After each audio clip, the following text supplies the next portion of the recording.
இன்றைய வேளாண் ஆலோசனை நேரத்தில் நாமக்கல், சேலம், தர்மபுரி, கிருஷ்ணகிரி ஆகிய மாவட்ட விவசாயிகளுக்கான வேளாண் ஆலோசனை.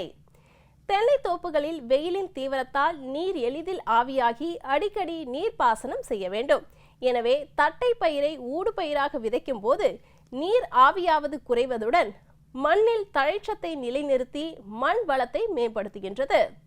நிலவும் அதிக வெப்பநிலை காரணமாக காய்கறி பயிர்களில் சாறு உறிஞ்சும் பூச்சிகள் அதிகமாக தாக்க நேரிடும். அதனால் மகசூல் இழக்க வாய்ப்புள்ளது.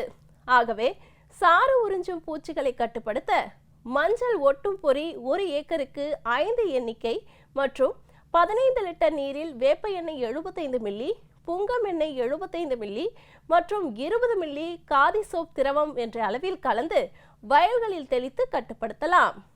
மல்லிகையில் மகசூலை ஊக்குவிக்க இலைவழி தெளிப்பாக 3% பஞ்சகாவிய கரைசல் மற்றும் லிட்டருக்கு 0.4% ஹியூமிக் அமில கரைசலை 1 மாத கால இடைவெளியில் தெளிப்பு செய்ய வேண்டும்.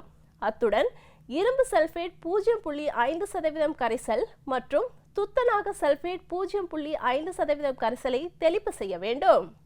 மாமரத்தில் பிஞ்சு கொட்டாமல் தடுத்து நல்ல மகசூல் பெற நுண்ணூட்ட கலவையை லிட்டருக்கு 5 கிராம் என்ற அளவில் சேம்பு மற்றும் எலுமிச்சை சாறுடன் கலந்து இலைவழி தெளிப்பு செய்ய வேண்டும். வரும் நாட்களில் வெப்பநிலை உயர்வதற்கு வாய்ப்புள்ளதால் மரவள்ளி சாகுபடி செய்துள்ள விவசாயிகள் வெப்பநிலை மற்றும் வறட்சியை தாங்கி வளர மித்தைலோ பாக்டீரியா கரைசல் 1 ஏக்கருக்கு 200 மில்லி என்ற அளவில் தெளித்து கட்டுப்படுத்தலாம். கோடை காலத்தில் கறவை சினை மாடுகள் மற்றும் ஆடுகளில் வெப்ப அயற்சினை தவிர்க்க காலை மற்றும் மாலை நேரத்தில் மட்டும் மேய்ச்சலுக்கு அனுப்ப வேண்டும்.